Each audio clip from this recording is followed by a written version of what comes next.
And then I guess we can go straight into the main event, the headliner. Oh, my God.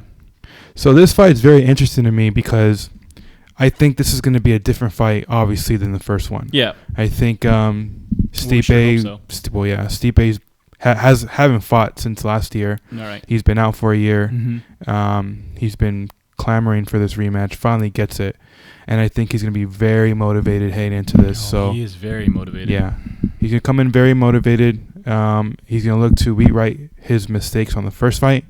I think Daniel is very smart enough to know that, and so I think he's going to approach this fight differently than he did the first fight. Mm-hmm.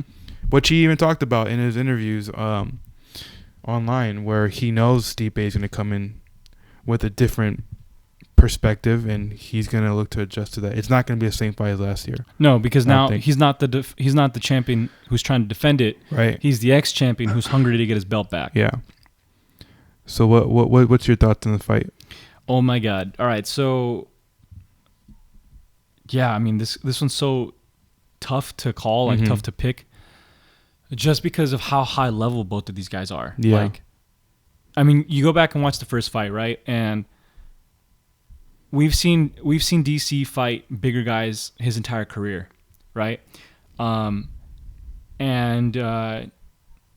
Stipe was doing a really good job of keeping Daniel kind of on the outside, because Daniel's a smaller guy, so the way he likes to fight is he applies a lot of pressure and he gets inside, right?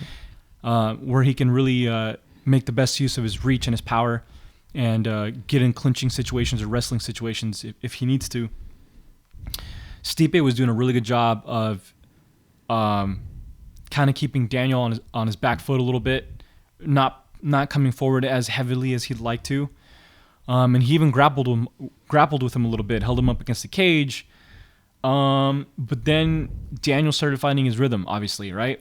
But then the whole thing about this fight, though, is that going into the first fight, DC and his team had a game plan on how to attack Stipe coming out of the clinch. Yeah. And that's exactly what happened. They had seen that Stipe keeps his hands low coming out of the clinch.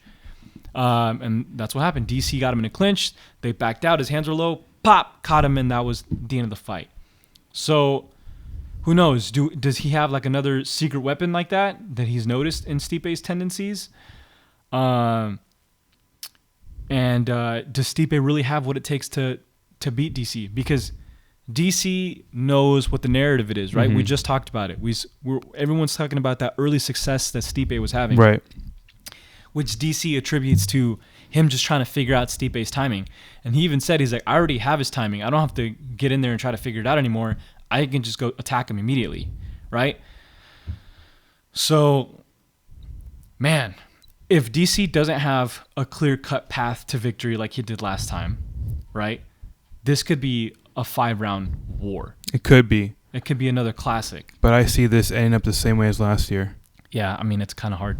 I think DC's going to end up taking this one. He's the greatest heavyweight of all time. He's never lost other than John Jones. Yeah, and he's so Stipe incredibly... is no John Jones. He's so well-rounded. He's so technically gifted. Mm-hmm. His fight IQ is incredible. It's impressive to me. It's impressive to see, because he's small. Like, if you look at him compared to Stipe, he looks small. He is. You know, he's a little bit rounder, but I mean, like, Stipe is taller than him, right? He makes him look small. Yeah. He's fighting guys that just visually look smaller than him, yet he's the greatest heavyweight of all time, in my opinion. Yeah, and a lot of people's opinions.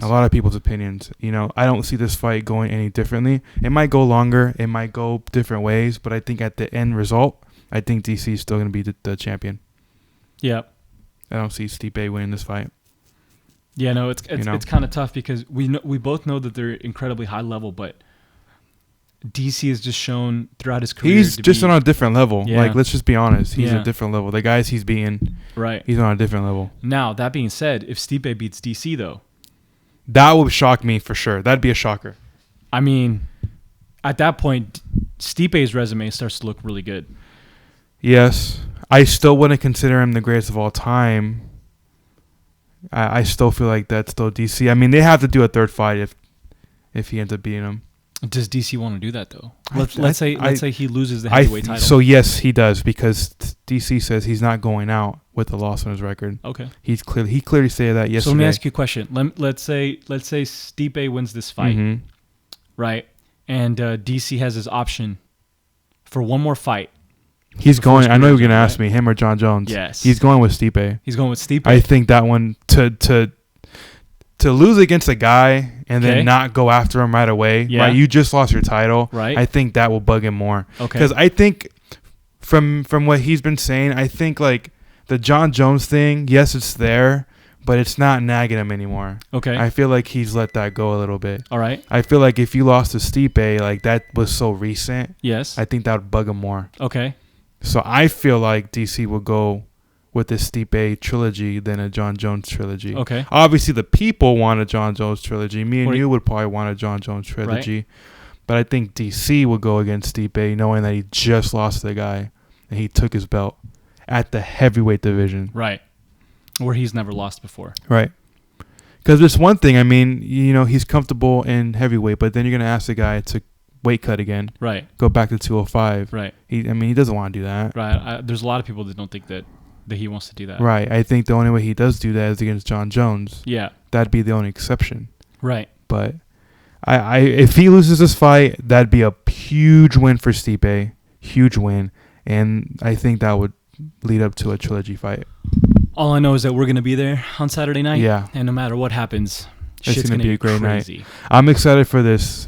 I'm excited we're finally going to be going this weekend. We're going to be recording a bunch of stuff, hopefully. Mm-hmm. So we'll go in the open workouts today. Then Friday we got not open. I'm just getting my shit mixed up. Yep. We're doing the ceremonial weigh-ins on Friday. Yep. Then Saturday we'll, do the fan experience and then leading up to the event. Absolutely. So it should be a fun weekend.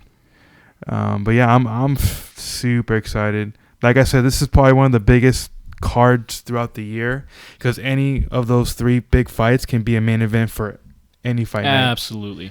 So that's what makes this card so exciting. I think that's it for UFC 241. I think we said everything we had to say for it. Yeah.